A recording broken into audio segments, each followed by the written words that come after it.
Okay, so what I like to do is I like to record all my modules and I post them on Canvas so that you can go back and roll the tape if there's something you wanted to hear a second time. I also have captions turned on so that you can kind of see what I'm saying and stuff like that all over again. It's really important to me to do that. There was a student 16 years ago who was new to speaking English. And from that, it was an immense help to be able to look at things again. So I've continued that tradition going forward. And so my name is Gary Holness, and I am a professor of computer science. I'm also the department chair. So I welcome you to the building and to the department. I felt it really important to bring everyone in to this building so you can see other parts of campus. And so if you're computer science, right, you kind of stay in this side of campus and you don't really go over on that side. And one of our claims to fame in this building is we have the best bathrooms on campus. If you've used the restroom, it's some nice restrooms, although they're kind of stingy with the soap, right? So the hand soap. But nonetheless, what I always do is I have an administrative slide so that you're always made aware of what's due next. And I'll also post the reading there. And posting the reading there, I do that just to give you a sense of pacing. So you're always aware of, what's coming up. And so assignment number one has been posted in Canvas, but I've also printed it out in hard copy and distributed it because I realize that not everyone's going to be on Canvas right away. It's going to take some time. So a little bit of grace is always a good thing, right? So that being, ah, okay. So let me do this. Thank you for that point. I'm going to stop the share. I'm going to bring down the slides a little bit, and I'm going to share my desktop here so that the recording picks it up. And then I'm going to bring forward this tab of my browser. So Canvas is called a learning management system. And these learning management systems are purposed with aggregating all of the information you need for learning, right? So you can post assignments, you can hand in assignments, you can get announcements. I have a couple sections here. I have the slides for all of the lecture material. And so if you click on that, I'll give the name of the lecture and I'll have these files that you can bring up and actually get the slides that I present during the class, right? So that's all available for you. And what I also do is I make available the recordings, I review it and add the captioning and all that stuff, and I post it in the section called course recordings. So if you wanted to rewatch or hear again what I might have said in a particular week or session, you can always go back and do that, right? And so, like anything, the important part of any sort of new thing that you're learning is engagement. Right? You do it again and again and again. And I kind of like physical things, right? I still get that notebook and the pen and paper that works for me, might not work for everybody, because I need to see it. And just the action of writing it, I found has helped me to remember things. So I like to give students, all my students, opportunity to kind of see it in different ways as many times as you want. And of course, what better way to review the material in your jam jams, in the middle of the night if you choose to, right? I also will set everyone up on something called Slack. It's a discussion group so that you can ask questions, and those questions will be viewable to others in the class on a so-called Slack channel. And this allows me to force multiply, so to speak, meaning that when you ask a question, I promise you, at least a quarter to a third of all of your colleagues in the class have the same question, but didn't want to ask it, right? So through that interaction, others can see it and they're going to learn from it. You might have been the only person to put yourself out there to actually ask the question. And so I strongly encourage you to be interactive, to engage. And part of that is getting you up on Slack, which is a sort of discussion mechanism. And I can talk more about that in the second half of today. And so what the plan is to take a break in the middle about 10 minutes. I've never taught for 3 hours straight before. So please bear with me on that. All of the creature things like some more food or using the restroom and stuff like that is important. So this is Canvas. And one of the things I post in Canvas, I'll give you an example of these links. I have something called course resources. And when the lecture stuff is posted, because once I record it, I have to master it and then I post it, you can click through to it and it'll bring you to that video. It won't be on YouTube. And that video will allow you to review with captions everything that was recorded from that session. Any questions? No questions? How's everybody doing? Yes. Okay. Yes. Awesome. Thank you. And what's your name? I'm gonna try to remember all the names. Romello. Romello. Mello. Mello. If everyone sits in the same place next time, it'll help me know. Mello. Yes. Yes, sir. On the dashboard? Oh, okay. Let's see. What's not there? The do you go to canvas.clarku.edu? Huh, it's published. Oh, you know what? If you're not registered, they don't associate the roster with the Canvas. Oh, you're registered?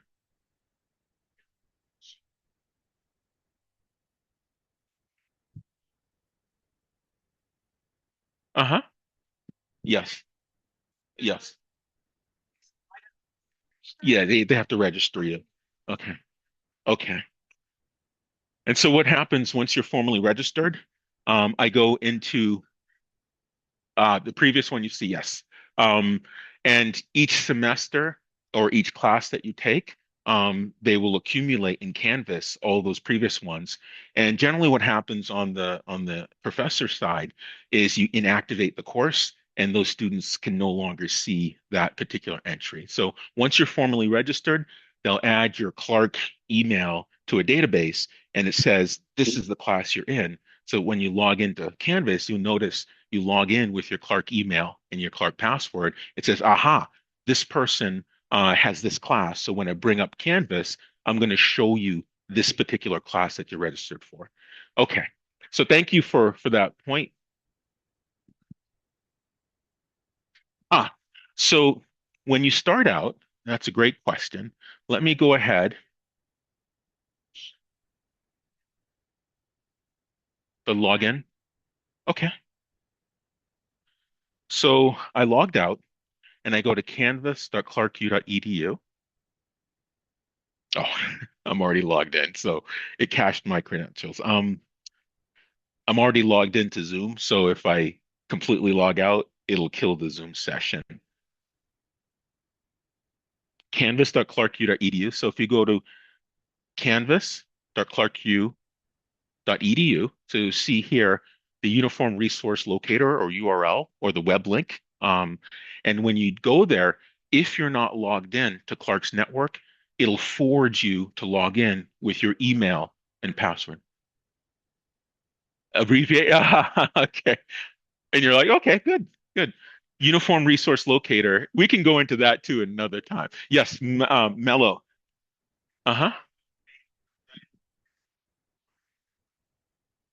You can reach it through the Clark University website.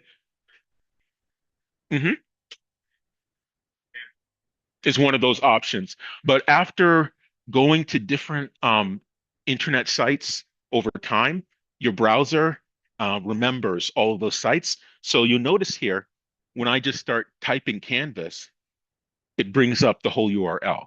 If I type Zoom, it brings up clarku.zoom.us. And so over time, as you bring up a lot of different internet sites, in order to kind of save you some typing, it'll just bring it up. So you can absolutely, that's a great point, Mel. You can absolutely go through Clarku as sort of your landing spot from which you can reach everything. But then over time, if you just type Canvas, it'll look through all the old stuff that you visited. And if you entered in canvas.clarku.edu, it'll just bring it up for you, you hit enter, and then you either have to log in, or if you're already logged in, it'll just bring you directly to Canvas. Any other questions? I wish my other students were this interactive because they just sit there. Awesome. This is great. Any other questions? No? All right. So, what else? So we talked about Canvas. Correct. Correct. By the end of the week. Um, yes and no. We'll just figure out a way for you to do the assignment without having the Canvas. It's due next week, Tuesday, at midnight.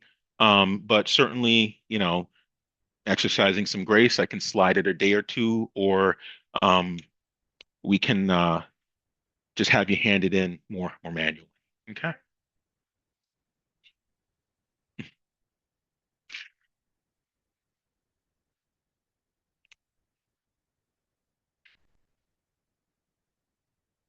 hmm Okay. And you had a question. What's your name? I'm sorry. Jen. Jen. Um, Ideally, type it up, right? And then you can submit it via Canvas, or you can just, give it to me if you're not on Canvas. Yeah. And so what Canvas allows me to do is when you click the assignment on Canvas, it'll say upload your assignment. And then you select it, it uploads it. And then when I see it, I see a list of all these students and all their work. And there's a little window, chat window where I can type in some feedback and I can read it. So it helps to aggregate all this stuff. One of my classes I'm teaching has 41 students. So you can imagine 41 pieces of paper flying around.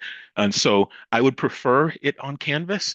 But given the reality of getting everyone registered and stuff, we can figure out just paper, right? Do it old school, so to speak. Any other questions? No? No other questions? All right. So why don't I stop the share and let me share the slides again. Um, Share, screen show, do, do, do, do, do. Banner view. Okay. So the first assignment is, I'm sorry. Okay. Okay. Um, that's when the assignment is due. And so I like to tell corny dad jokes in my classes. The students remember it. Some of them are, they're all cheesy, right? Um, so I'm going to try this one out on you. I did it this morning, got two people to laugh, right? But um, what did megastar producer, businessman, rap artist Curtis 50 Cent Jackson do when he was hungry? What did 50 Cent do when he was hungry? Hmm. Any thoughts? The candy shop. Oh, that's a good one. The candy shop. Candy is good. Yeah. Anyone else? Yeah. No. 58. All right. Good. Thank you. That makes me feel better. All right. So, anyways, we're here to talk about AI, right? And so AI is all the rage these days. And what I hope to do this semester is to give you an exposure to some of the technologies that underlie AI, as well as give you some experience in using so-called large language models. My own background, of course, I'm a professor of computer science. I worked in industry, had a career in industry, and had no desire to be in academia, right? I wanted nothing to do with school. Um, and then I met somebody at a conference in Germany, East Germany at the time. And, he said, hey, um, we're looking to hire and, we're looking for someone to help us build something interesting, a graduate program and doing research. So I sort of, okay, I'll take a look. And I wasn't really interested. And then I just fell in love with the place. And I've been in college and teaching ever since, now 16 years this August. So I might be shiny, but I'm not brand new, right? I've been around for quite a bit. And so what really got me interested was honestly trying to build R2D2, right? I wanted to build robots. I was this kid and I saw Star Wars, and that's what I wanted to do. Now, of course, at the time, I didn't have two red cents to rub together. So how in the heck is this kid gonna build robots, right? And so at the time, the store, I don't know if you remember Radio Shack, the store Radio Shack, they used to actually sell electronic parts, right, at the time. And you could get these bags of parts. You'd pay like $2, $5, you just get a bag of stuff. And so I would get this bag of stuff and go to the library and start to figure stuff out. And I found, people who advocate for you will come from some very strange places. The librarian, people I had bumped into. Once I was eating lunch somewhere as a kid, Burger King, and someone was there looking at what I was doing, and this was an engineer, right, who was able to help me. So, what I really want you to take away from this class is that you learn something, you practice something, and you do something at the end of this that you didn't know how to do today. And so I really need your help. I've never taught a 3-hour class, and I want to make sure that you're telling me that you understand things or you don't understand things. So please do not hesitate to ask for clarification. And I really mean that. Okay. Any questions? No? All right. So human civilization, we've come a long way. We started out as hunter-gatherers. And when we were hunter-gatherers, had to look this up, this is not my field of study, anthropology, everyday existence took a lot of time and effort. Everything you did was involved in just getting the basic needs to sustain life. If you wanted a rabbit sandwich, you had to go find a rabbit, and that rabbit was going to run, and you had to run after it. If you weren't fast enough, you weren't getting a rabbit sandwich. If you wanted broccoli, you had to go and find broccoli. And if mangoes didn't grow where you lived, you're not getting a mango, right? So when certain um, advancements like modern agriculture and farming came up, it means or meant that you didn't have to run after a rabbit for a week in order to get your rabbit sandwich, right? You didn't have to go find broccoli somewhere growing. And so that meant that we had a lot more time to do other stuff. And it's that time doing other stuff that, to a degree, makes us a little bit special. But if you look at us, those other things we've done, some of us have done some pretty spectacular things. Some of us, we think we're pretty strong, right? And it's impressive, the bench press record, 782.6 pounds. I like how they add the point 0.6. So that's really, really strong. But if you look at other species, we're nothing compared to those other species. On the left here, we have the red kangaroo. This beast stands 6'5", 200 pounds of pure muscle. And with a swipe of its claws, it'll easily puncture your bowels. And that's not a good thing to happen. On the right-hand side, some of us can lift between 1 to 3 times our body weight. But if you look at the silverback gorilla, it can lift 10 times its body weight. And so we might think we're strong, but compared to other species, we're not that strong. Some of us are pretty fast. Usain Bolt can run 100 meters, 9.58 seconds. That's so fast that record still holds, and it was set in 2009. Okay, well, we might think we're pretty special with that, but other species are much, much faster.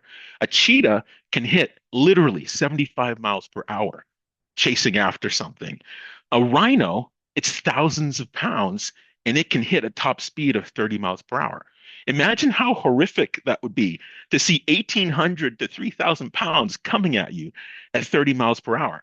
And then, as I like to say, you don't have to outrun the rhino, you just have to outrun your friend, right? Um, but nonetheless, well, when we look at our speed, we're barely faster than an elephant and not as fast as a regular domestic house cat.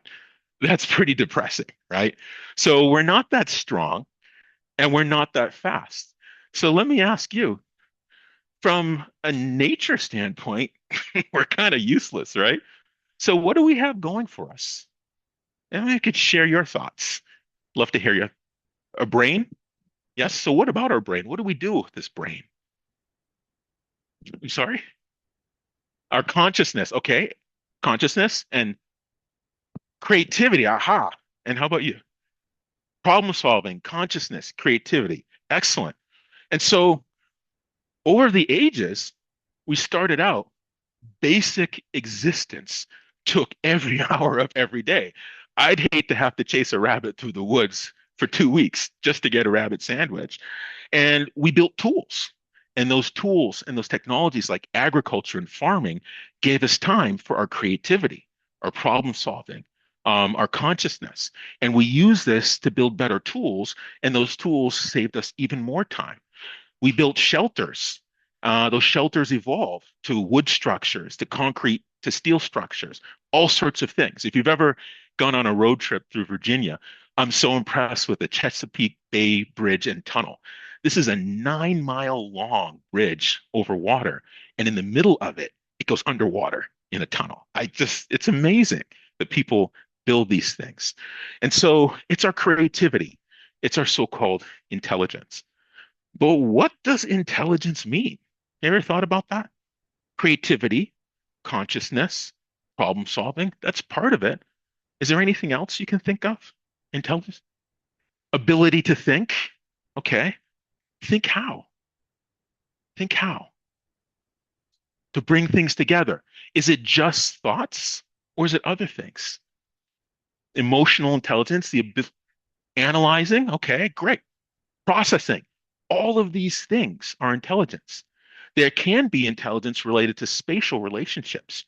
You can observe somebody do something, mirror it in your mind, and be able to reproduce that action. Not everyone is as good in doing that, right?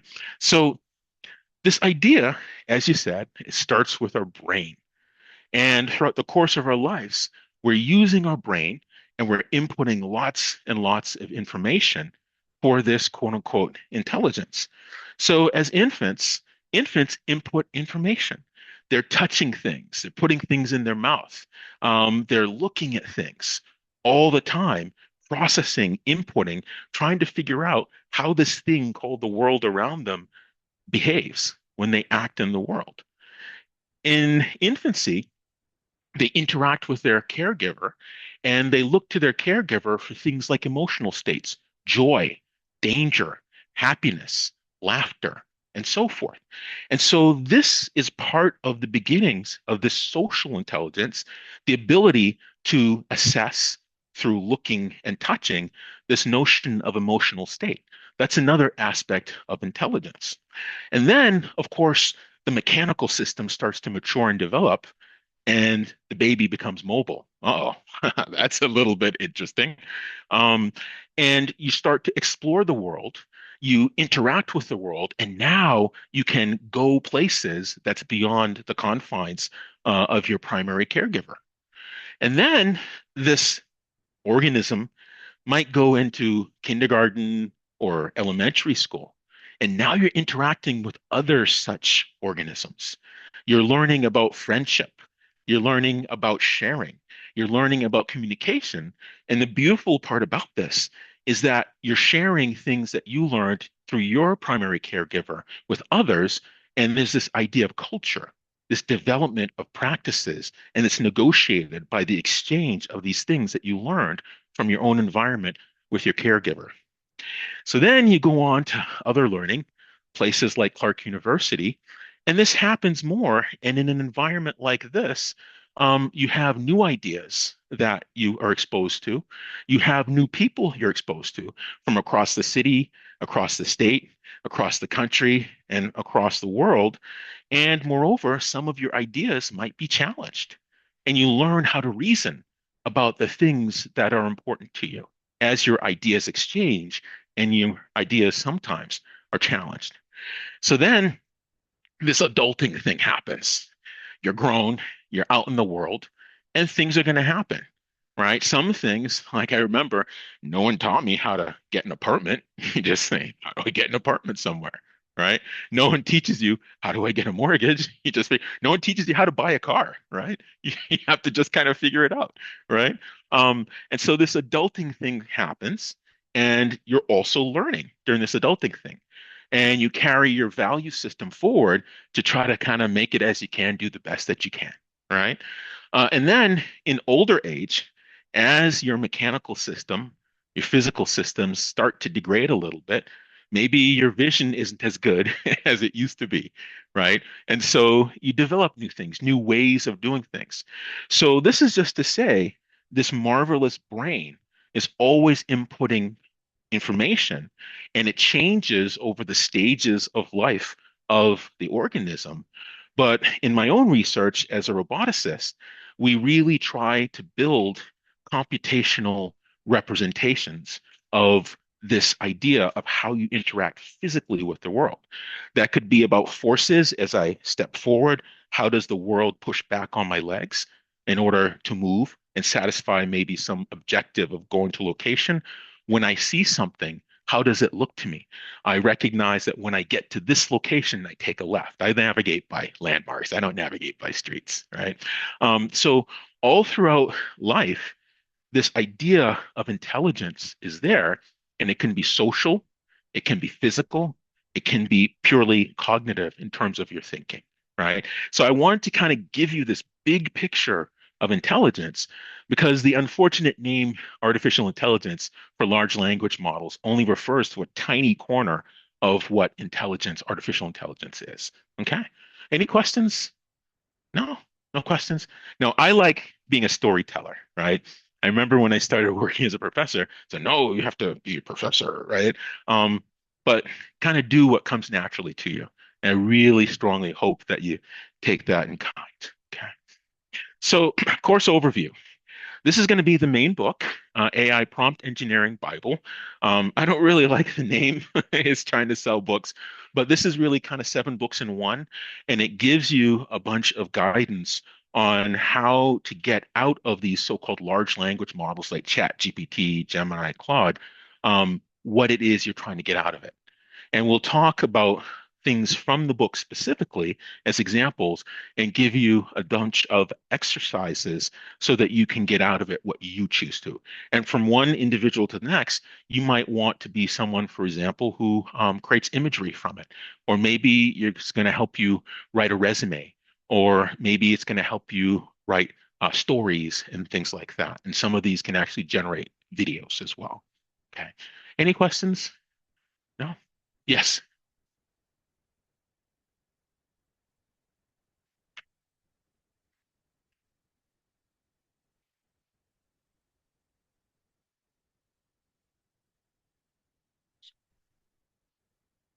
Sure. Yeah. Um, which is easier in class? Okay. All right, that works. Yeah. Okay. Okay. So physically, everyone likes the actual paper, like the okay. They do. I know there's a Kindle version through Amazon, but I don't know what device type of are you looking to do it on like on the laptop?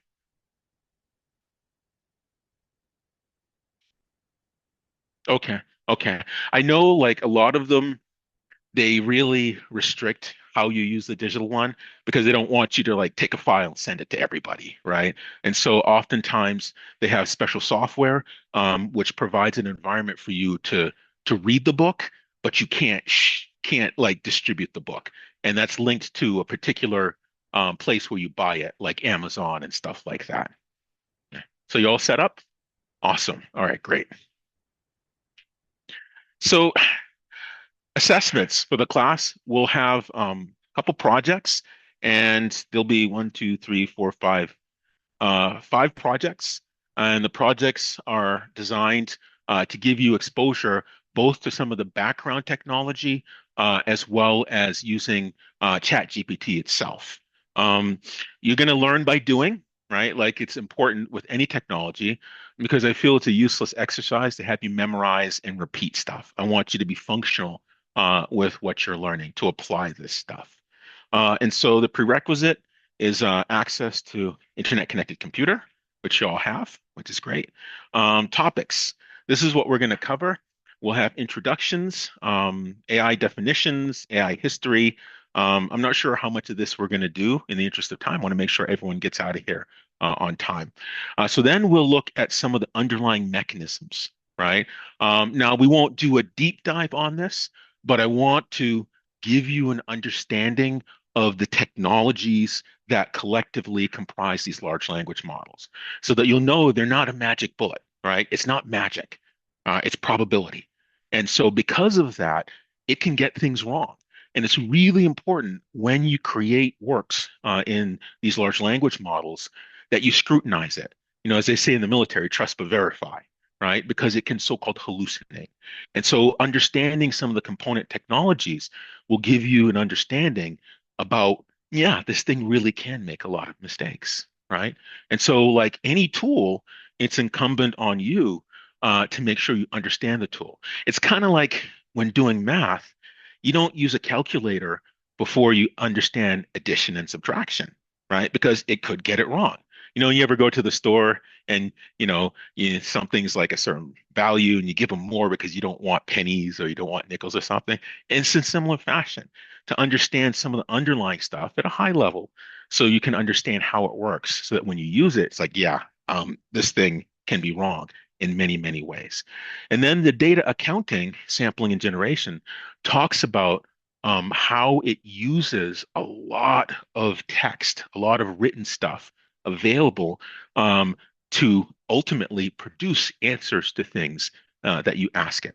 And so, what I hope to topic 2 and 3, what I hope to get across to you, this is not magic. It's not magic at all. It's just some really big pieces of software that run on hundreds of thousands of computers that manage a lot of information in order to answer your question. But part of that is asking it the right way. And that's what part of the purpose of this course is. Are there any questions? No? Everyone's still good? Belly happy, nice and fed, as my mother would say. All right. So then there's the actual using ChatGPT, right? And that's where a lot of stuff from the book and the whole goal is also to start you well on your way, but also to empower you to go further beyond what this class is going to cover. Okay. Any questions? No? No questions? Everyone's quiet. All right. So then we'll look at AI workflows and exercises, where a workflow refers to ways of doing things. So, sometimes way back when you learned how to write a letter, you have the salutation, you have the date, and then you have the letter, and then you have the bottom part where you say sincerely, and then maybe a signature and stuff like that, right? It's a process or like a recipe, a sequence of steps of doing things and you add those different processes to your skill set. So now when someone says, can you do the following? Ah, I remember this process. Let me exercise it, season to taste to get your work. It's to make you more efficient. Okay. All right. And then effective presentations in a creative project. And that's just to give you some practice. There's no better way to reinforce a concept than to put you into the role of teacher to express a concept or an idea to your peers, right? So we'll have some opportunity to do that as well. All right, any questions? No? No questions? All right. And so policies, I really strive to maintain a professional environment, show each other grace in your interactions, because this is also practice for going into the marketplace, whether you decide to create your own business or service or join some company, right? So exchange of ideas, learning how to give constructive criticism, you might not agree with an idea. Well, I disagree because of X, Y, and Z. Right? That's really, really important. And I hope to give you some practice doing that. Welcoming to everyone. Once I get you on Slack, very responsive when you ask questions, right? And Slack allows me to do that quite easily. And I'm going to ask for your help. If there's something that's not registering or something you don't understand, this is my first time teaching this 3-hour class. And so I'm going to make mistakes, and I hope you'll help me to improve. I'm very big on this idea of continuous improvement. And I want to make sure that you are served well with excellence so that at the end of this class, you can say, my gosh, I knew this, but I didn't know in the beginning. Okay? All right. Any questions? No? All right. And so I don't take late work. I'll exercise some grace. I understand life gets in the way. right? I get that. It helps me when I have a distraction-free environment. My attention span. I think someone's asking a question, and they're like, and I also value your time as well, right? I really want to build skill sets in people, and so how to succeed? I can help you succeed, and this part I tell my students all the time: if you let me, right? Um, do your part, be active, ask questions, discuss with me, with your colleagues in the class. I would be thrilled to know if you are having these discussions with one another about certain technologies or an effective way of getting out of these large language models things that you wanted, right? I'd be thrilled. I want you to get that practice and do not struggle in isolation. If you're having issues, reach out. Um, from industry, I spent some time in industry before coming into academia. We always learned in the places where I worked. Yes, Jen. Hmm. Hmm.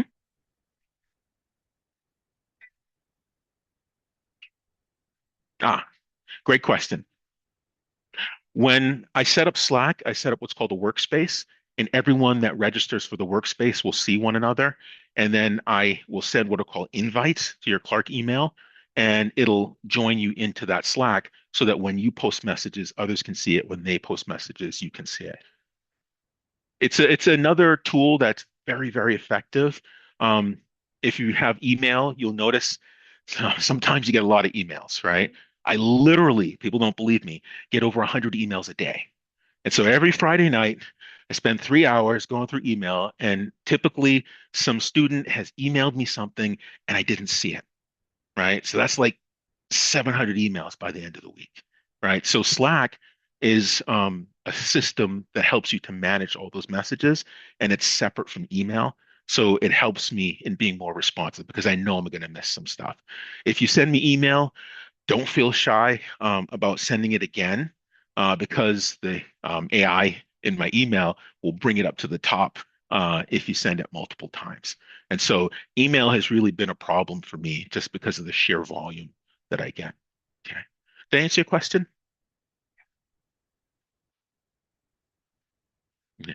I haven't yet set up the Slack channel, and so I'll certainly email everyone with instructions about how to join this Slack workspace, as it's called. Okay. Any other questions? No? No? All right. And so there are resources for health and well-being. And as I tell all my students, mental health is health. And so the You Will resource is there. There is no shame for asking for help, right?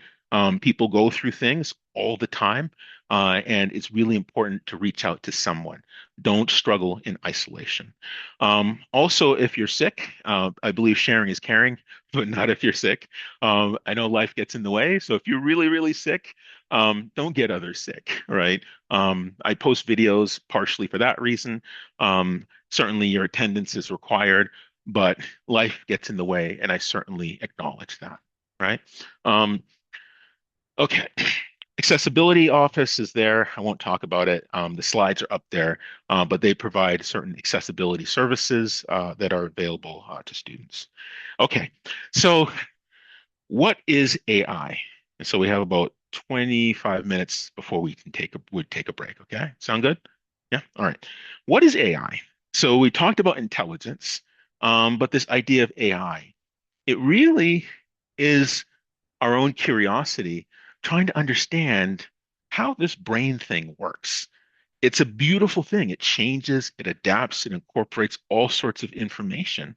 And so when computers started to really take off, there were a lot of researchers that collectively around the world were trying to figure out, can we get this computer to think? Can we get it to mimic the processes that happen in the brain, these thought processes?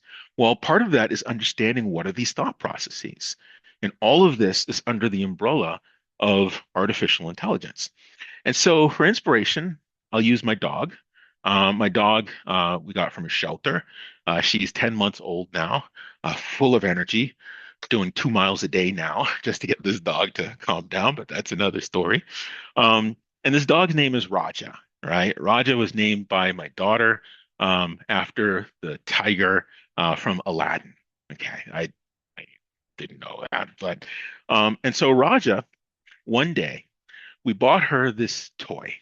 And this toy is plastic and has some puzzle pieces, and they can slide up or down, left or right if there's an empty space. And the idea is you put a dog treat in this thing, and the dog has to kind of learn to slide the puzzles to reveal the compartment in order to get the treats. Okay. Well, Raja exhibits what you call intelligence. There's some thought process, there's a whole lot of processing, some decision making that's happening. And so her goal, I shall defeat you, right? And she did very, very handily.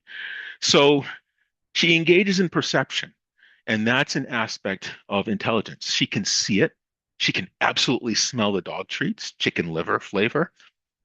I tried it. It's not very good, but I digress. But she can see things. She can smell things. She knows it's there. It causes that reaction, salivating, and she's, I want to eat this thing. She selects actions. She decides to walk over to this. She decides to scrape it with her paw. And what started out as just random scraping it with her paw turned into, if I scrape a certain way, more gently, I can move this tile. Okay. And so she can decide what actions produce desirable outcomes. That's another important part of intelligence. She has linguistic intelligence. She can associate sounds, language, with things in the environment. I say treat, treat, and she knows it's time to go do this puzzle.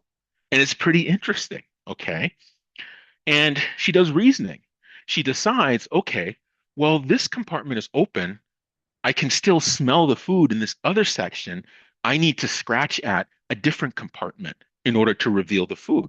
So she can decide I have a sequence of actions, but instead of doing action one and action two and action five, instead I'll do action seven and action 10, and that's going to produce a desirable result. So she can think about what she's going to do and change what she's going to do based on what's happening in the world around her, what she perceives. She also does learning. What used to be a 20-minute session turned into 5 minutes to get all the food from all the compartments. It's pretty interesting. So rather than trying things randomly from scratch, she's remembering what set of actions she executed during certain configurations and went directly to them instead of trying to randomly try different things to see what works. That's another important aspect of intelligence. Decision making. I can try this or I can try that in my sequencing of actions. That's another important aspect of intelligence. And of course, problem solving. If I reveal this compartment, then the next one I'm going to reveal is that one because there's something that's empty that I can move it into. And I saw this dog do this over the course of 3 weeks. And it was pretty amazing to see. And that's another aspect of intelligence. But the thing that kind of really surprised me the most, she decided rather than spending any time at all, I'm just going to break it apart. And there's a tray that you can move out and get all the spaces without even trying. And she did that after week 3. And I was floored. And so all of these things, right, is part of intelligence. And this dog learned something that rather than spend any time trying to find a solution, I'm just going to break it and get the treats all at once. Okay. Any questions? So this idea of intelligence, thinking about different aspects of our creativity, of our consciousness, of our problem solving, and trying to find ways of getting computers to do that, that entire enterprise is artificial intelligence. Does that make sense? And so large language models like ChatGPT are just a tiny corner of AI, right? There's some AI that deals with physical things like robots. There's other AI that just deals with data. There's some AI that deals with images from cameras. You can detect things, all sorts of things. So what exactly is this AI? We have something called a model. And a model is basically taking mathematics that defines what nuggets that are valuable are inside of information and getting a computer to execute the extraction of this information based on those mathematics. Well, that's kind of a mouth. What in the world does that mean, Wholeness? Okay. Well, you have a computer And for this computer, you design what's called an algorithm. You can think of a recipe as an algorithm. It's how, at the end of the day, to get cookies, right? You follow the sequence of steps with this set of inputs, and at the end of it, hopefully, you get cookies, right? And the algorithm is just a formal way of defining a set of steps that quote unquote mechanize or define or lay out a process, a sequence of steps you follow in order to get something. If you were framing a house, there's a sequence of steps that you follow to get that skeleton for the house. If you were, uh, sewing a shirt, there's a sequence of steps that you follow to get that output. And an algorithm is just the writing down of this recipe. And then you take this algorithm and then you specify the details. That's called your program, right? You're writing the code, which takes the sequence of steps and implements it in a particular language or system or code. And once you do that, you translate this code to the language of the computer, to ones and zeros. And the reason why computers use ones and zeros, bits, because computers traffic in electricity. And two things that you can represent with electricity is electricity or no electricity. That's why you have zero and one. A zero represents no electricity. A one represents the presence of electricity, specifically plus 5 volts, right? And so if you sequence together these zeros and ones, that's exactly the language of the computer. The computer doesn't care about any of these. What it cares about is this.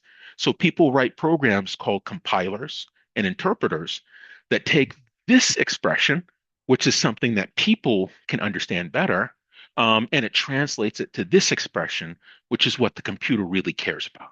Does that make sense? Any questions at all? No? Ah, that's a very great question. What's your name? Mario. So, Mario, great question. Yes, there are lots of constraints. And with these constraints, what you're concerned about in the expression of the recipe is how many resources this process that you've laid out takes. And those resources are two things. It's time, and how you measure time is the number of steps that computer is doing or performing, and space, the amount of storage that computer needs. And if you find that relative to the process, the time measurement and the space measurement is too big, then you have to do something else because you can't compute it. And there's an entire area of study called algorithms that does exactly that. So that's a great question. So the constraint is it has to be something you can compute, quote unquote, in a reasonable amount of time. Because you could do something laid out in an algorithm and find it'd take 10 million years to compute it. Well, that's useless, right? And for something like self-driving cars, autonomous cars, it's even more damning, right? Because when you hit the brake, on a lot of cars now, they have what's called drive-by-wire. And so the brake pedal is just there to make you feel good, right? When you hit the brake, it's really sending the electrical signal to a computer, and the computer is telling the brake caliper to squeeze and stop the car. Now, when you're computing something in those so-called real-time systems, you have to make a sub-millisecond decision because not only do you have to have the right resources on the computer to compute it, but in those cases, it has to be done in a maximum amount of time. Can't be more than 1 millisecond, 1,000th of a second. Did I answer your question, Mario? Did I say that right? Your name? Mario. Mario. Mario. Okay. Um, Mario Leach. It's going to take me probably 2 weeks to remember everyone's name, so I apologize ahead. Did I answer your question, Mario? Okay.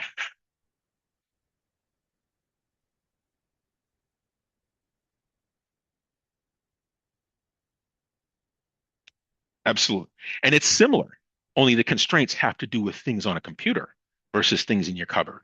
Or, like when you're baking, as I understand, that if you're like at a high elevation like Colorado, baking works differently, right? So maybe the temperature is different or the amount of time is different. That's all I'm going to say about baking, right? I eat cookies, but I don't bake cookies. But nonetheless, oh yeah, it's a big deal. I mean, for people who have like fancy stuff that they make, it's a big deal. For most of us, it works. It's not that much of a big deal, but it's still a constraint as you describe it. So then you take this computer's translation and you execute it. You run it, right? Now, of course, some tasks that you run might be too big. It's one of those constraints we alluded to. It might take too much time, or it might occupy too much space, too much meaning it exceeds what the computer has. A computer only has so much space, and it only has so much ability to execute or run different steps that you give it. Now, what happens if it's too big? What does too big mean? Well, the instructions, do this, do that, do this other thing, might take up too much space. Um, the data might take up too much space. It might have too many things to do, right? So it doesn't have enough steps. It can't execute steps fast enough to do what you specified in your recipe. So then what you can do is a technique called divide and conquer. You take this big computation and you chop it up into small pieces. And when you chop it up into these pieces, you then send each piece to one of several hundreds of thousands of computers in a data center. And so on the right is a picture of a data center, and it kind of looks like the shelves of a library, but instead of having books, it has several computers in these stacks. And so you take these pieces, it might be pieces of the instructions, do this, do that. It might be pieces of the data. Here's this piece of information, that piece of information, and you then distribute these pieces to all of these computers in the data center. So each of these computers, there can be hundreds of thousands of them, they're working on a piece of the problem. And then when they're done with each piece, they then have to take their solution to this piece and now send them someplace to put them all together. Does that make sense? Any questions? No. And so large language models run on a data center. When you bring up ChatGPT in your browser, Chrome, Firefox, whatever, you send commands to it. Those commands go into a data center, and that data center is running all of the instructions for the large language model. Now, large language models use an unfathomable amount of data. It's several trillions of documents that it analyzes in order to answer your query. It also runs over hundreds of thousands of computers, whole buildings, many buildings worth of data centers, and they all coordinate to answer this query. And the interesting part is it does it in a few seconds, which is just incredible, right? And so what it does is you input all of this text, and then you look at different relationships between pieces of text and the others. And if you do that for a lot of text, then you can get pretty good at predicting things or writing things for people. Because, and try it, language is not random. Language has structure. Some words follow other words, follow other words. And if you do that for enough documents, trillions of documents, then it can sound like this thing is being creative. But all it's really doing is looking at patterns and relationships between words that follow other words, images, pieces of images that follow or are in some relationship with other pieces of images. So there's no magic to this. It's big. It takes a lot of resources, a lot of computers, but there's absolutely no magic to this. It's just an accountant, if you will, looking at relationships between things. And when you ask it something, I've seen this before. Okay, I'll take this thing, it's related to that thing, so I'll just show them both to you. And you think it's human and it's thinking. And so this idea of finding relationships, it's one of the aspects of intelligence that people have written programs for to mimic the type of reasoning that people do. And what it's really good at is doing things fast over a large amount of data. Any questions? That makes sense? Yeah.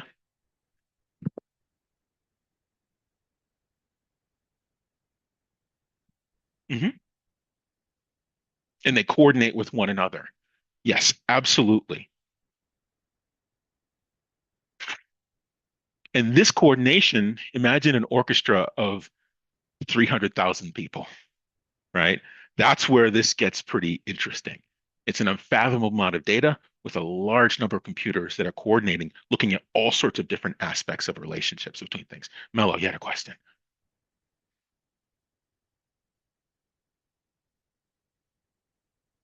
Ah, that's an amazing question.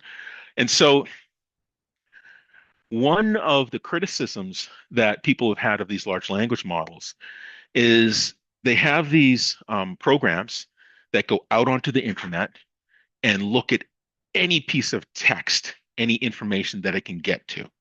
And so one of the questions is, let's say, for example, you're a storyteller and you write these stories and you put them on websites, children's stories. This thing grabs your story, analyzes the text, comes up with a representation. All of a sudden, somebody types in Chat GPT, tell me a children's story, and parts of what it tells you is from your property, right? And so it takes data from everywhere it can get it. There are some of these technologies, these language models, that people turn loose on their own email. So some companies will do that. And the idea is that if I keep it private to my own data, now I can ask a question about something related to the company. But one of the dangers when you use these models is what data are you sending it? And what's it doing with that data? Some large language models like Claude allow you to make a setting saying, keep my data private to me. Some large language models don't do that. And so to answer your question, the data that it uses, they don't want to share it with you, but they'll gladly take your data and use it to improve their analyses. Any other questions?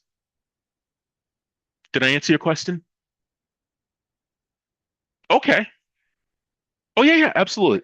It's on Canvas. And I can get it to you. It's up there now. I just to print it out, it'd be too many pages and stuff. Yeah, absolutely. And then this recording, I'll also post that too. Right. So, mhm.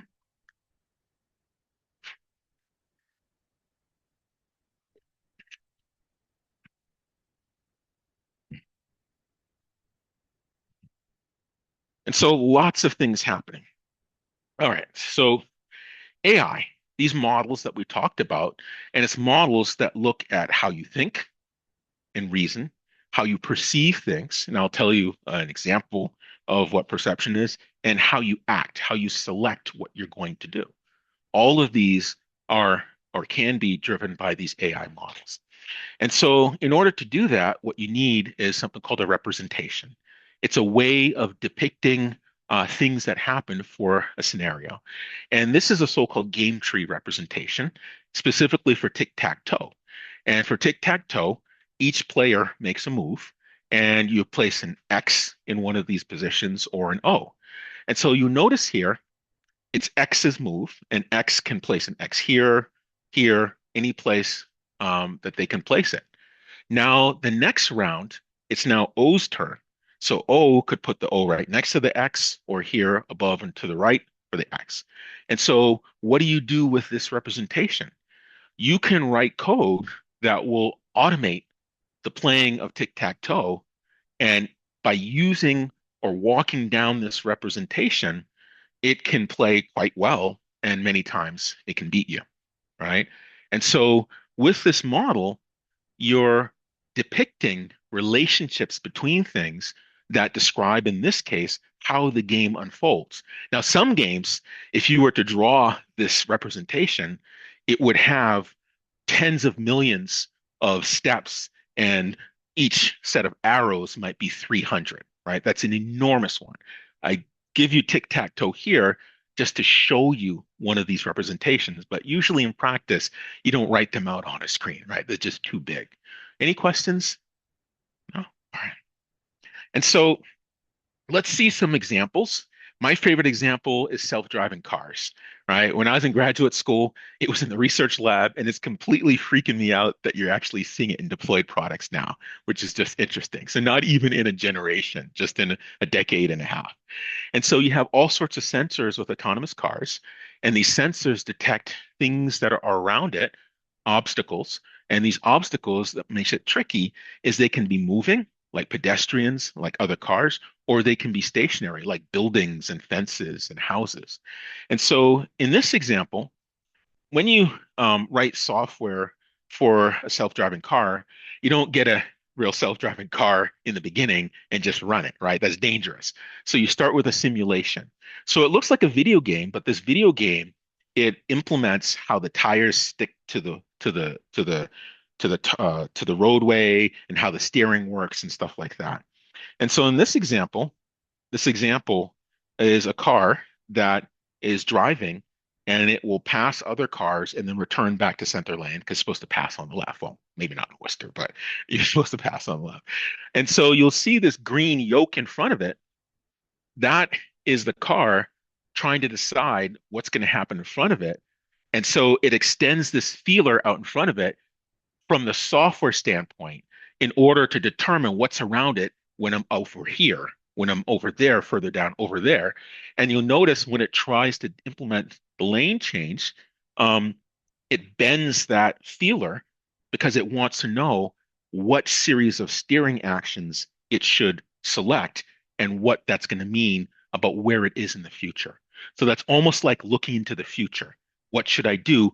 One step, two steps, three steps, and you'll see little dots. Each dot represents a step and it's changing lanes. They're predictions, absolutely. They're predictions. And so another example has to do with a robot. And a robot implements what I call the sense, think, act cycle, not just me, people in the research for robotics. You have the environment in which you operate. You use your sensors to take a snapshot of what's happening around you. I have this obstacle this distance. I have that person in front of me. I have a car approaching from the right, for example. And then from that, you construct some representation of where things are. And then you analyze it and then choose the best action. Steer to the left, steer to the right, slow down a little bit, speed up a little bit. Here's an example. Um, in my research lab of a robot that forages for insects, and it's targeted at agricultural environment to remove insect pests. Now, this is in the lab, so it scans around for the box.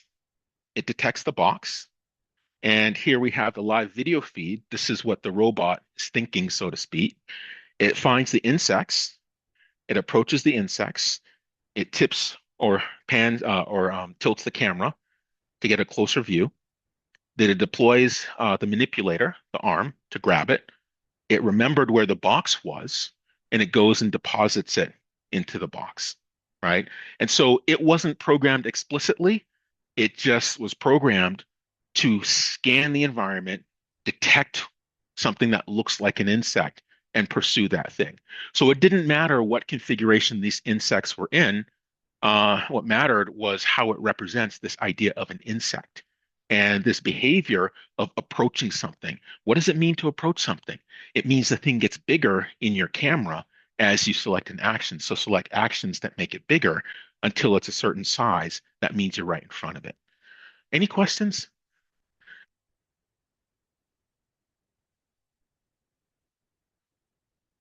Absolutely.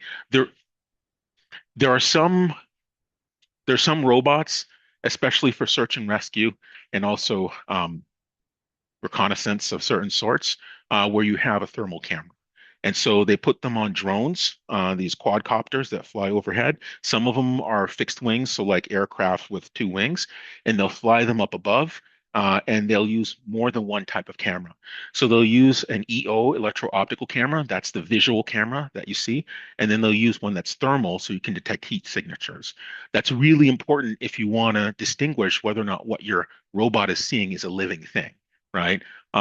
So I would put a thermal camera on a robot lawnmower because heaven forbid you don't want to go over the dog.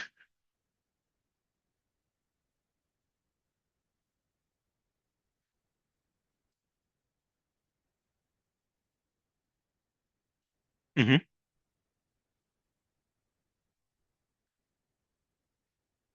Ah,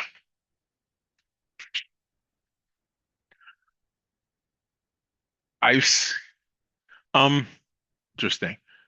I don't know that area of the research, but I have seen some research. Um, where they can detect heartbeats from behind concrete walls, um, 50 yards away. Um, and that's been published publicly. So yes, in detecting a heartbeat, you want to know if there's a living thing. And so that's useful if you have a collapsed building, right, to see if there's somebody alive under the rubble. Um, Also, in a military application, is there someone hiding behind the wall, right? All sorts of different applications. Okay. Any other questions? No? All right. So it's now 7:30. So I think maybe we should take a break for 10 minutes and come back at 7:40. Take a bio break, stretch your legs, loosen up, all sorts of things. So I'll pause the video and we'll pick back up.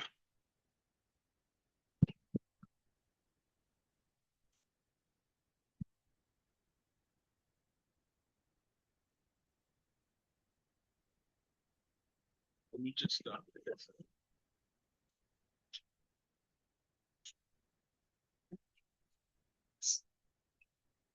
Okay. All right. Safe travels. Of course. Uh, yeah, I mean, maybe a little earlier. Yeah. Oh, I see. Okay.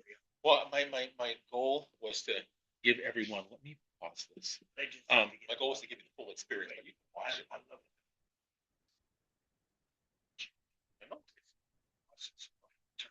Okay.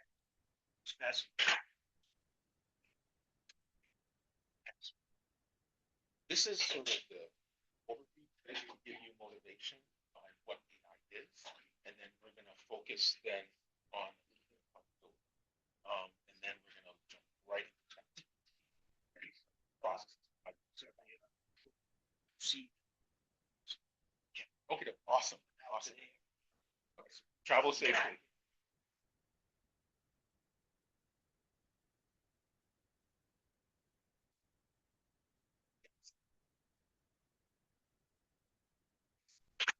All right,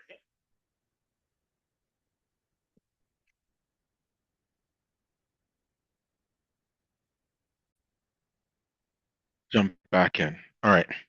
So one of the things that I wanted to share with you is this idea of perception. And perception is really important aspect of intelligence and also how a lot of these large language models work. We alluded to at a very high level, looking at different relationships between words. And you can also do that with images. And so one of the things I want to show you, if you look at the picture on the right and on the left, um, they look the same, but they at the same time they don't look the same, right? The heart-shaped stone and the heart-shaped latte, they don't have the same color, right? But they still look the same. And so if you sort of look at parts of the image and draw a line depicting the relationship between parts of the image to others, it's sort of the same with the foam on the coffee drink and the stone. And that idea of looking at relationships between things is a lot more powerful when you're trying to describe things. And that's why large language models work so well as they do. And so you can take these and mechanize it and use it. But I'd like to have you experience it instead of using it, right? So you understand at a deeper level what this idea about relationships are.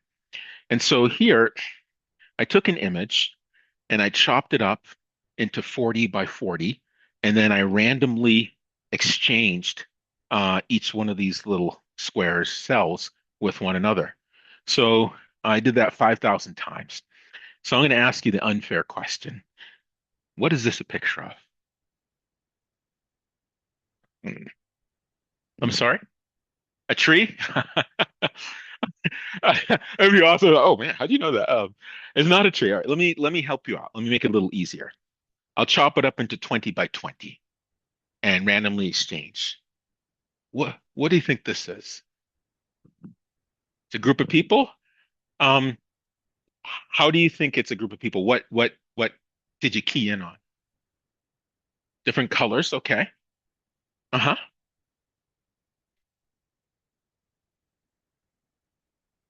Okay. Okay. So it has some things that look familiar to things you've seen in the past. Okay. So let me make it a little easier. 10 by 10, and I randomly exchange it. So what do you think this is? A dog? Okay. How do you think it's a dog? We like a dog toy? Ah, okay. So what is the dog doing? Where is this dog? On the couch? That's good. Do you have a dog? Oh, okay. Dog's always on the couch. You're just like, forget it. I'm not gonna let you not get on the couch. It's just too hard. All right. And so what about now? Do you see some things that look familiar?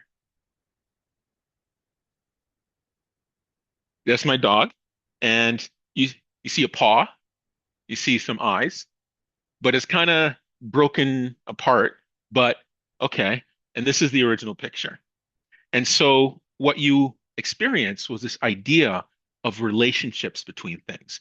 When I chopped it up into smaller pieces and exchanged them, it broke the relationship. But as it got bigger and bigger and bigger, these squares, some quote unquote local or nearby relationships started to emerge. And in your brain, you recognize that there are some things that look familiar. Ah, that's a person. That's a dog. I see two eyes close by, and that maybe means it's an animal of some sort. And so this idea of relationships between things, things that are nearby, things that are far away, is very powerful, and that's exploited in these large language models. Okay, and so this idea of these relationships that are close by and far apart, if you can capture them, now you can use them and do all sorts of creative things. For example, I went into a large language model and said, create a version of my dog, this picture that's in the style of Van Gogh. So you have a bunch of Vincent van Gogh paintings, and it looks at certain relationships, the broad brushstrokes, the colors, the way they represent space, and apply that to this dog, right? Picture. And here's another one, Edvin Munch, like the Scream, in another style.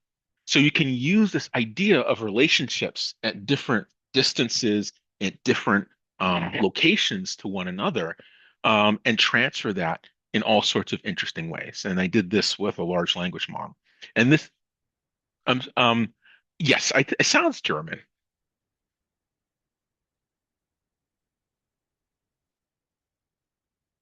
I don't know. I'm a computer scientist, not an art historian, so I'd have to look that up. I'd have to look that up. The Scream. It's exactly that's the person that did the Scream. Yes. Expressionism. You know more about it than I do. I'm not an art person. Yeah. hmm hmm And it kind of clicks. And this is my favorite, Mona Raja, right? I like the little dog toy. So the Mona Lisa transferred using the dog, right? Um, so I'm gonna get this painted somewhere and put it on my wall. But it's kind of funny. And so this idea of chat GPT and these large language models, there's no magic. It's examining the relationships between different parts of documents and other parts of documents, but for an unfathomably large number of documents. And because language is not random, yeah, it looks like it's really thinking, right? But it's just replaying things based on a large number of relationships that it makes a recording of. Okay, so some people have different opinions about ChatGPT and these language models. Some people ban it, think it's a bad idea, and some people say you should use it. But at the end of the day, it's really important to understand a little bit about how it works and not completely let it do all the thinking for you, right? It's really important to use your valuable commodity, namely your human thought. Okay. And so AI is very highly monetized right now. There's a lot of economic opportunity associated with AI, and I'd be thrilled to learn that all of you, some of you, have made a go at using AI to maybe start a business or to create a service or anything like that. And so worldwide, it's 1.5 trillion in 2025, and it's only growing, right? So there's a lot of opportunity out there. And as you probably have read in the news, AI is changing also the nature of work. And so it's become an essential tool, skill in the marketplace. Okay. So there are some impacts of AI that are negative. One of them, some people are using AI as mental health care uh, um, agents. I think that's a really bad idea. I like it as a tool, but at the end of the day, a large language model can't understand the nuances of human thought, human experience. And so when you use any tool, you have to consider what the end impact is of this tool. And I would never, ever recommend anybody use AI for things like counseling or mental health or anything otherwise like that. Question.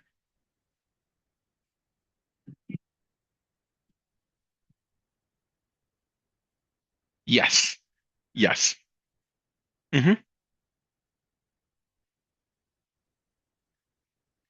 Hmm. Hmm.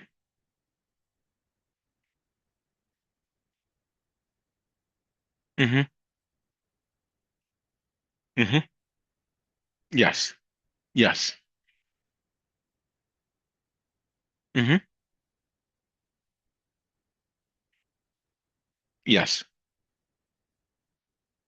Yes. And it's only as good as the data you give it. So if, for example,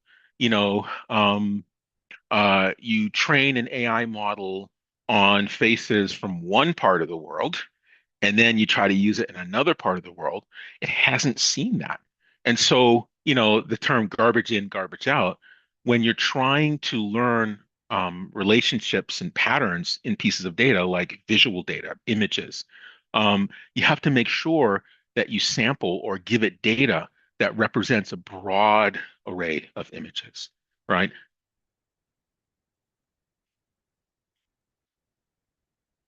Hmm. Aha. Yes, to both. Uh-huh. Hmm. Ah, yes. There are always opportunities in the marketplace to pay money for things. I'll say it that way. There's some people that will charge you for stuff. Some of them have a very valuable curated data set, and they generally will want you to pay for it. And mhm, ah, that's a great question. Well, I'll give you a real example. You ever like go to these stores and staring at you is a camera, right? They don't like it when I go to Lowe's. I wear a mask and put my hat down like this that takes them off. Um, they're collecting a lot of face data, and nobody knows what Lowe's is doing with it. I wouldn't be surprised if they're selling that face data to make more money for companies that do face detection. Um, now, to answer your question about how they use these systems, in some of these stores, these systems will watch you scan the items in the self-checkout. I refuse to use self-checkout. I'll stand in the line, say hire more people, but that's a me thing, right? Um, they're gonna kill jobs for that, all right? So they already do that. But when you scan, it's looking for this behavior of you taking the item because it can see what the item is, that you scan it, and then you actually put it down. And one of the things that they do, and this is literally, don't believe me, look it up, right? Um, is that they will let somebody, if somebody is engaging in theft, they will let them accumulate a certain amount of theft until it reaches felony levels, right? And that's been done for like the last 5 years. And so with these systems, not only are they collecting the data and they claim it's for loss prevention, but I guarantee you they're selling this data because they can make money again and again and again. if you think about it, you have a broad array of faces, different ethnicities, different hues, different hair types. Some might have beards, some might be clean shaven, tall, long faces, short face, everything, right? Because a lot of people come into retail establishments. And if you think one of these big chains, like not to pick on Lowe's, but name any chain that has, a bunch of branches across different areas, now they're sampling demographics in Worcester and Auburn and Amherst and Boston, all over the place. So if you were developing a piece of software that needed face information for training and detection, right? Who would you go to? You'd want to go to Walmart. You'd want to go to Target. You'd want to go to Lowe's. And so some of these companies, there's no place written to tell you what are they doing with this data, right? They're collecting this amazing rich data. If I wanted a robot that would surveil people and you can take their image and then pull up information, well, if you have an image of someone's face and you pay Facebook for access to their APIs, application program interface, now you have a system where you can detect a face and now get information on them if they're on Facebook, LinkedIn, Instagram, or what have you, right? So some of this data is for pay because it's valuable. And if you take this data and you combine it with other data, it becomes even more valuable. And there's just way too much money swirling around with this. Another piece of data that happens, you ever see these smart TVs and you might have like a 55-inch nice TV and it's relatively cheap. You're like, "Oh, how am I paying like 100 something, which is still money, but how am I paying 100 something for this amazing TV?" That's because inside the TV, there's a technology that's tracking what you're watching. And this isn't like your Roku device or some device. This is the TV itself. So it doesn't matter what service you're tuning into. And they check that imagery and that audio against a large database, and they can detect what you're watching. And so the reason why they sell the TV so cheaply, they're taking a loss on that. Where the real money is selling the data to anyone who wants it. So now they know you're watching, um, I don't know, pick a show, The Sharks, or you're watching a certain show. Now they get demographic information, and now they can do things like advertise and pitch you for stuff. So the data is more valuable to them than the TV. If you were to really pay for the TV, it'd be like $800, but you might get it for 149, 229. Why? Because they're really after the data. And they're getting that from you month after month after month after month, right? So it's valuable because somebody wants to pay money for it, because it solves a problem for them. When you see like all these ring doorbells and other stuff like that, um, you know, the question is, what are they doing with the data? There are free databases, um, but the free databases are whatever the person that created it thought was important to collect. They'll do that. But if you want something for a particular purpose, then generally you have to pay for it because somebody put in the resources to create it, but they want to get paid too, to be honest with you.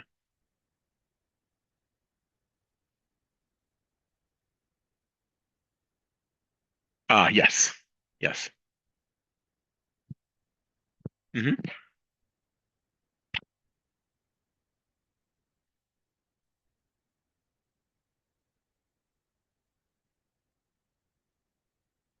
That's a great question. I don't know the details of what they're doing. I know they're trying to use, this has been announced. I don't know any special information, for recruitment and to try to optimize different parts of the university, but I don't know specifically how they're using it or what AI they're using. I would like to think because there's a lot of sensitive information that's protected by law, like student health records and things like that, that at a minimum that they wouldn't release it out to something like Chat GPT.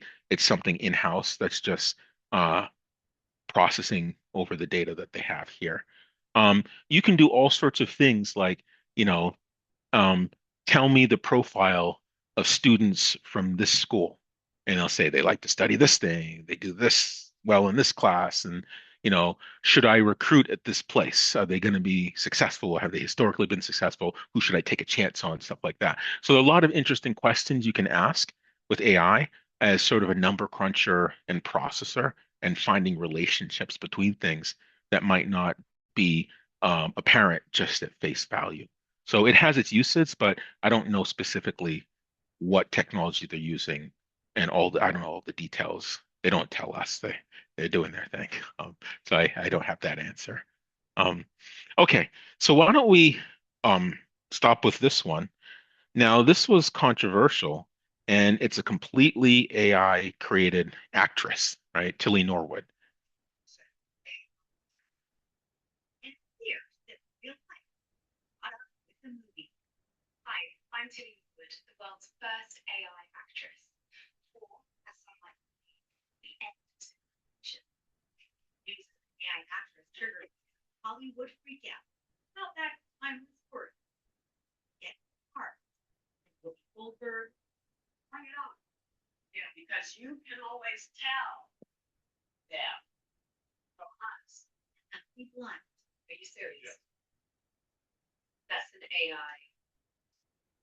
So it's just generating videos, and it's completely created, doesn't exist.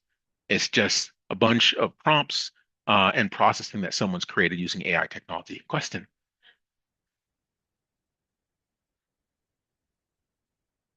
Yes.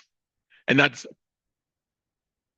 it is very controversial because you're depriving people. Fashion industry has its own issues outside of AI, but you're also depriving people of their creativity. And the question then is, where are they getting that data? And are you compensating those people for that data that you're using to create those artificial, um, you know, models? So a lot of interesting questions, and it has not been answered. And right now, it's sort of the Wild West trying to figure out what the right practices are. And hopefully, many of you will help to figure that out. So I'm going to stop here. And what I'd like to do is bring up Chat GPT, and I'd like to show you one interaction, fundamentals of AI week one. And one of the things I'm going to do is tell it I would like to modify a picture. Okay. And so it's going to ask me, let me share my screen.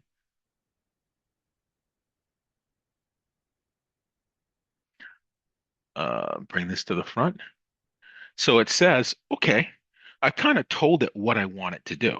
So now it says, okay, I'm going to analyze something about a picture, and I'm going to now ask you to upload that picture. So I'm going to upload my own picture, headshot Gary. All right,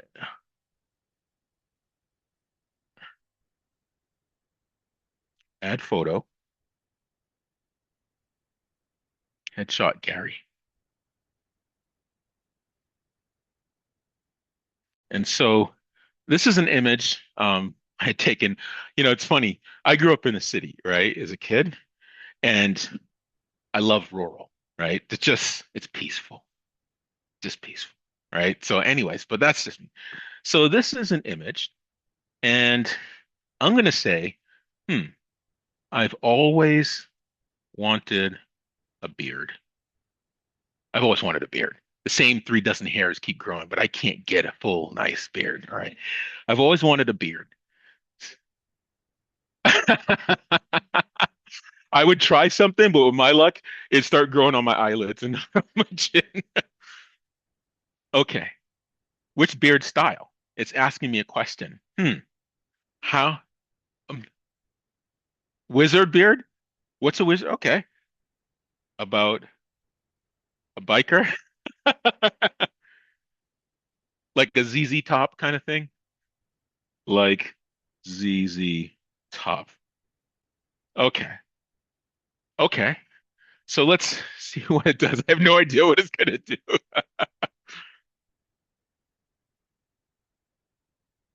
So it's sitting in the background. It has lots of examples of beards. It knows what the ZZ Top beard is, and it's looking at all these relationships, how this part relates to that part, relates to that part, relates to that part, and it's sort of searching. It makes me look like Chewbacca, um, but it'll finish and it'll arrive upon something that's workable. It has its intermediate versions, as it's searching through all these different relationships related to ZZ Top beard. And then it'll eventually, I don't know why it's putting a hat on. That's more like country and western. But so we'll see. So it gave me glasses, dark glasses. Okay. How about a, a do rag and a Harley bike? All right, let's see what it's going to do. So it's an exchange. You don't start too general. You want to kind of narrow down more specifically what you're doing, and it's negotiated with the AI. And this is the plus version, which we're going to set you up with for the duration of the class. But for the free version, it won't allow you to. That's interesting. It won't allow you to curate images. But as you see, um, riding a Harley with a ZZ Top beard at a farm in a rural setting. What could be better, right? So you can do all sorts of things, like how about a paisley, uh, what's it called? Handkerchief? I can't spell handkerchief on my head. Okay. And it goes off. It's searching for paisley handkerchief. You have to work. It's an exchange, right? You have to set the right context because when you have this unfathomable amount of data looking at all these relationships, there's a lot of stuff that it has to search through. So the more specific you are, it narrows down on one small part, which is large, and works from there, looking at different relationships. So there is the paisley handkerchief. It's red, and I'm on a Harley, and it got the leather jacket on too, with a beard. So how about a clean, well kempt beard? Okay, so let's see what happens there. So now I'm switching the context to an entirely different part of these relationships stored in large language model. And it takes the original image and then it reapplies this idea of perception, these patterns and these interrelationships to generate a new image. That's not even me. Well, we'll see what happens when it reaches the endpoint. Might have to start from scratch again with the original image. Oh, that's not bad. Okay. Um, How about a little bit more distinguished salt and pepper? Okay, so let's see what happens there. So it's this exchange. Yes.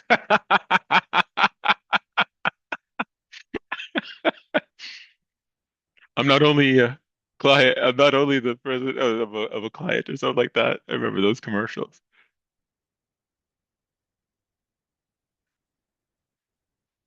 Absolutely. Hmm. Hmm. Hmm. Yes. Yes. You can produce professional headshots for people that need that for their website. But thinking about insidious, right? You can pretend to be something you're not, right?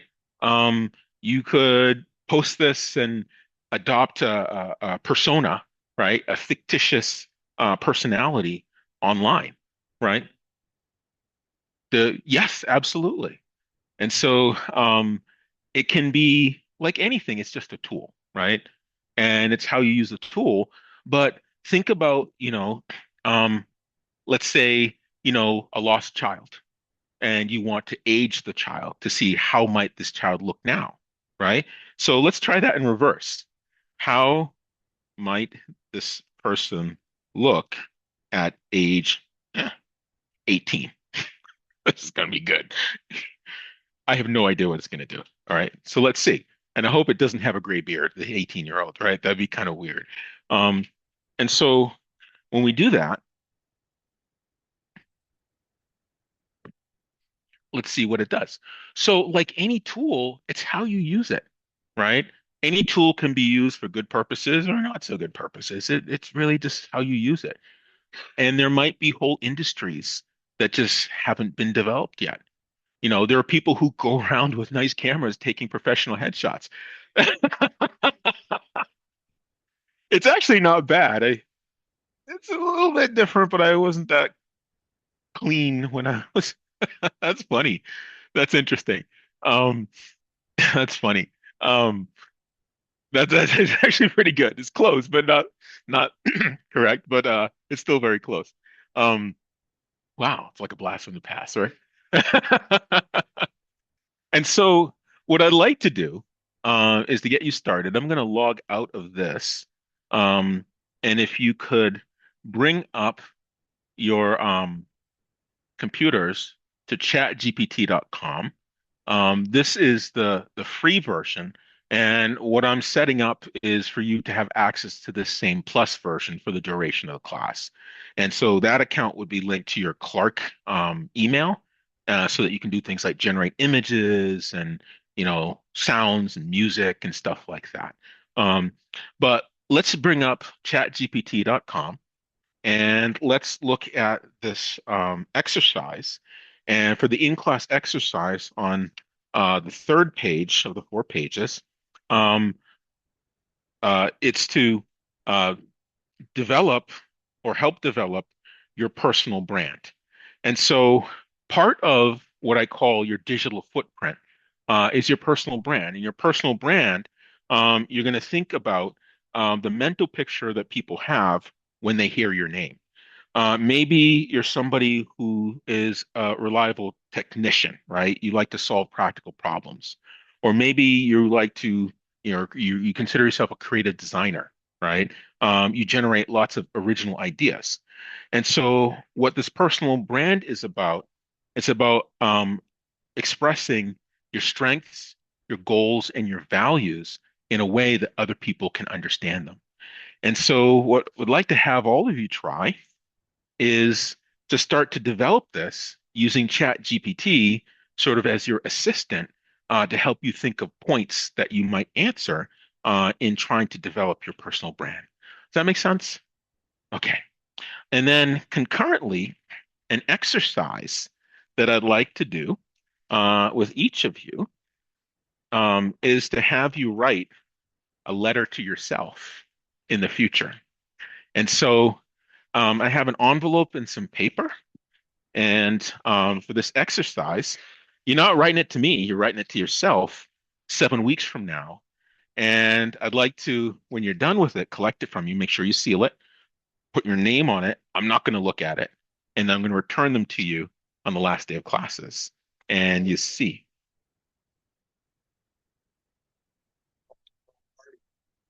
Mm-hmm. Mm-hmm. Sir, I I do this New Year's Eve every year. And so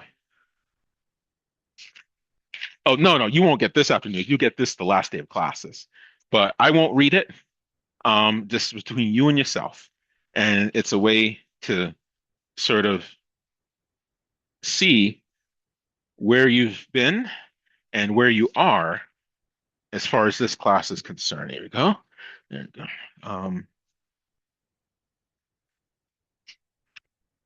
Sir. All right. Okay. Letter to yourself, and then the personal brand. So where would you start if you were developing a personal brand? So let's tell ChatGPT. Want to do that? An image? Could be an image. Yeah, absolutely. Absolutely. But let's tell it, I would like to develop a personal brand. Okay. ChatGPT.com. Shaping how people perceive your skills, values, and expertise. Okay, so that's a lot of stuff. Can I have three simple questions to answer? Okay, so ask it for three simple questions. What do you want to be known for? Who do you want to help or speak to? What makes your perspective or experience unique? That's interesting. Okay. So, what would I like to be known for? Hmm. I would like to be known for engaging storytelling as a teacher. Okay. Who do you want to impact the most? Hmm. Okay. Um, I would like to impact everyday people who simply want to learn. Okay. So let's see.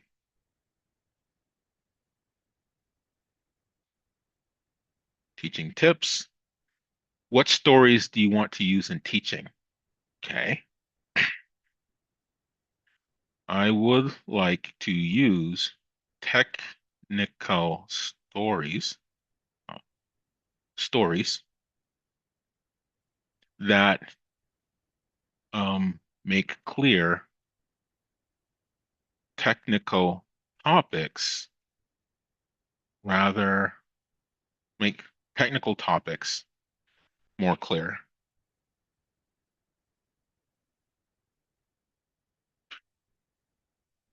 Okay.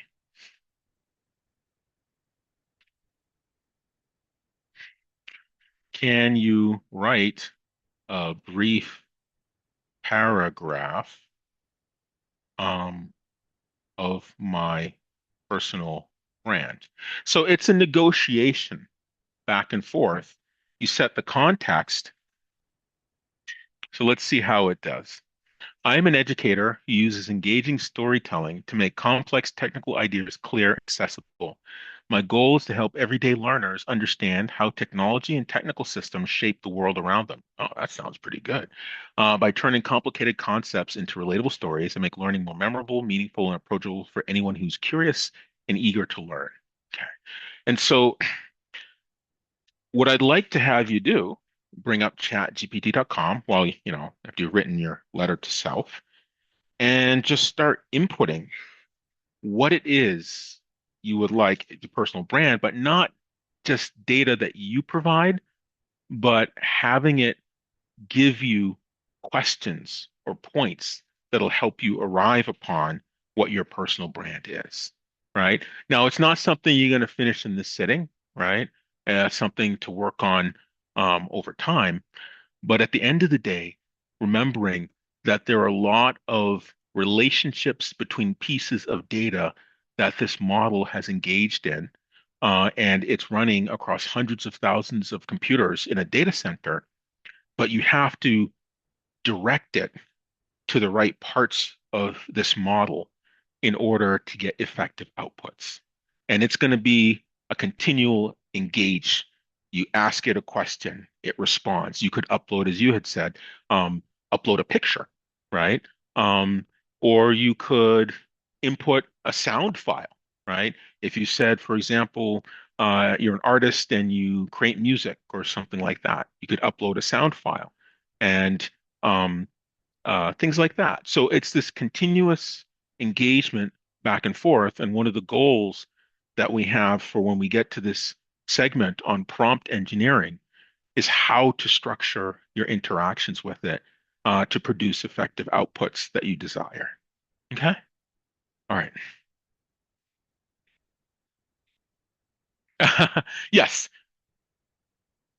Oh, what sort of? Okay. And so it could write it for you, but it's better. Oh, you want to? Yes, you want absolutely want to write it yourself. But one of the things you can ask it is tell me the types of questions I should consider in order to write it.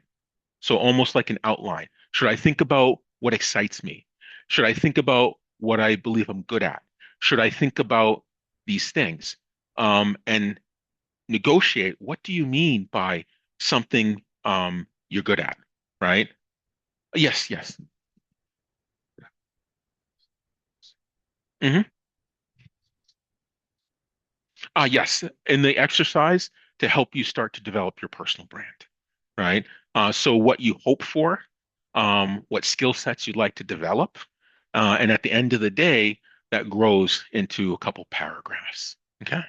And so this is just the kind of teaser to get you started with ultimately what the assignment is. hmm hmm hmm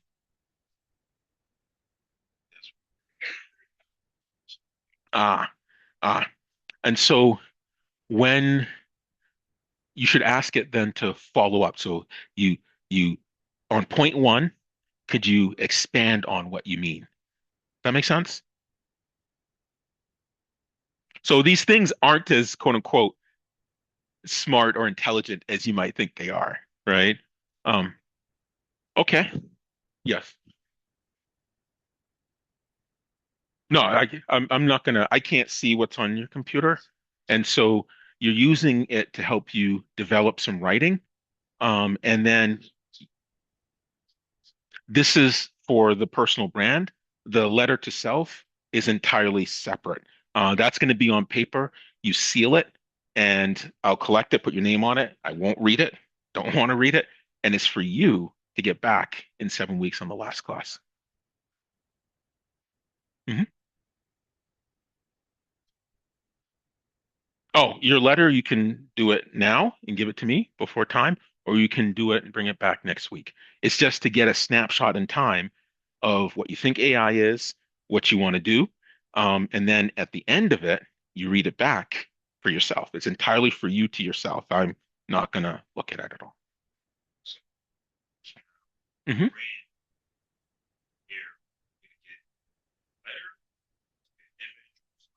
Ah, that brand is an expression of writing that's going to describe.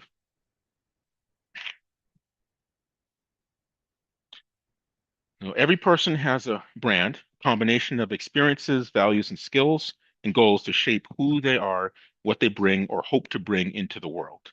And so the assignment is to introduce yourself to the class, reflect on your strengths and aspirations, and also to use AI to help you develop those ideas, right?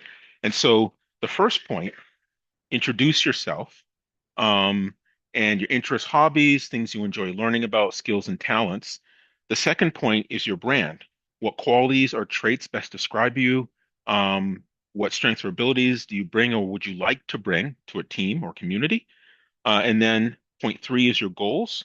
Why are you interested in learning about AI? What skills do you like to develop? And so if you look at, for example, a professional page, I'm going to show you my LinkedIn page. LinkedIn is a professional LinkedIn is a professional community. It's almost like social media for business purposes. Um, and I'm going to show you. Oh, come on. Let me just. I'm sorry about that.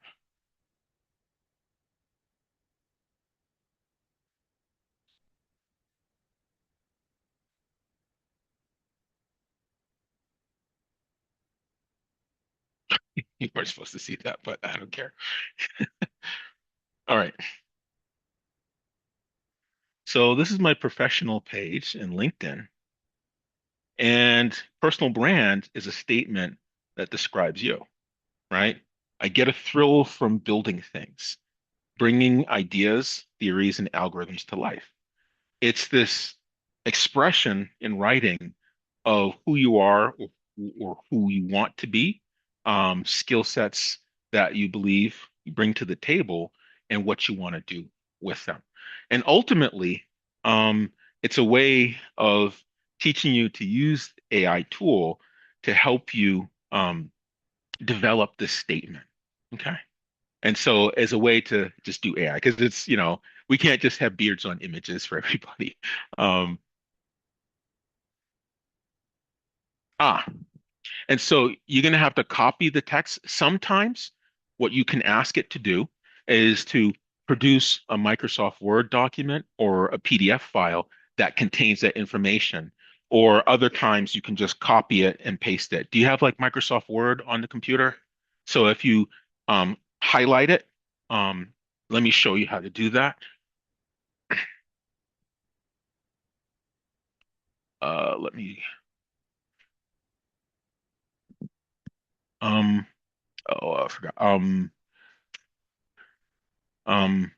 Let me say if I said, tell me steps to create personal brand.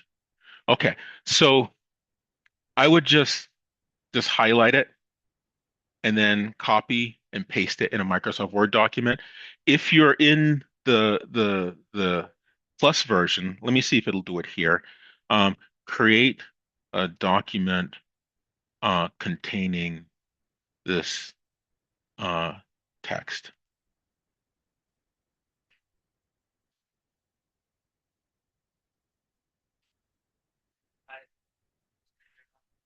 Yeah. Okay. So for now, you can just copy it and paste it. Um, you can create accounts, but I want to save their Clark accounts for the Plus version, because you can only target one type of account to an email. And so, you're going to have to just copy by highlighting here. So if I highlight it like that, right click, copy, and then you bring up Microsoft Word, and then you paste it in Microsoft Word. So here, I'm on a Mac.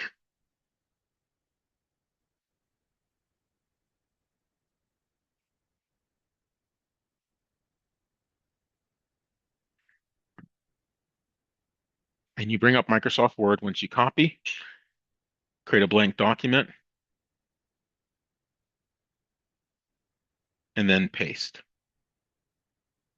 So for now, you can always select it, highlight it by dragging the mouse over the Chat GPT window, selecting copy, and then pasting. It's a little bit basic because you don't have the actual Chat GPT account, but we'll set that up in the future. Okay? All right. Any questions? Hmm. Yeah. So let's see. Whoops. So copy, control C, right? And then if we bring up Word, so you say copies control C on Windows? Yeah. So you've highlighted it, right? Control C, that's copy. And so let's bring up um it's very quiet. It doesn't but control C does copy. So let's bring up Microsoft Word.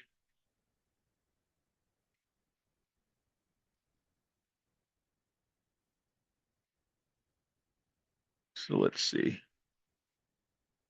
Did they so let's see. So if you look at Word. Uh-huh. It's not selecting. Let's see.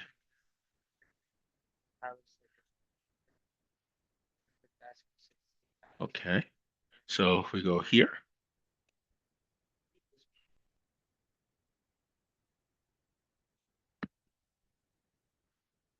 okay. Yeah, it's okay. So if we click Word, you should already have it installed here. Yeah,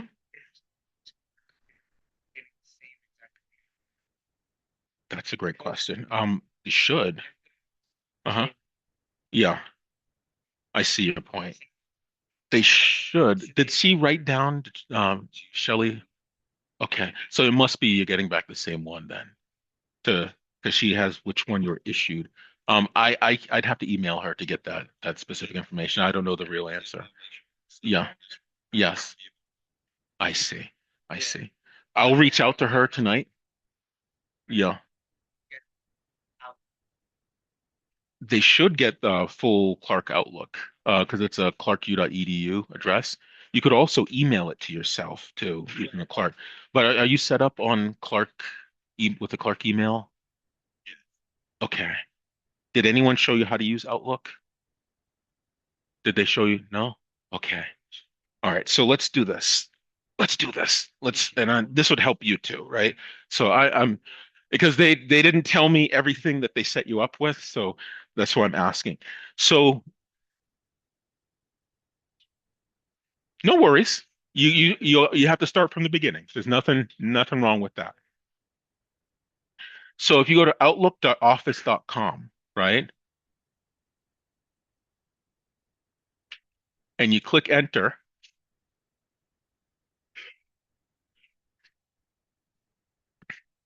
one of the things it'll ask you is to sign in. And when you sign in, it's going to ask you for your email. I've already signed in before, so it remembers my email. Outlook dot, let's see, outlook.office.com. So try it now. Yes, Mello.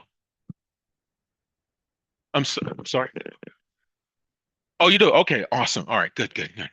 Yeah, I spent years swimming, so one of my ears doesn't work as well as it should. And then when I cover, I have to kind of, look at. No worries, no worries. Um, so so you're all set. So if you go to outlook.office.com, right? What is it saying on your screen? Okay, so now you're gonna let me stop this. I don't need this board. Um, so now stop.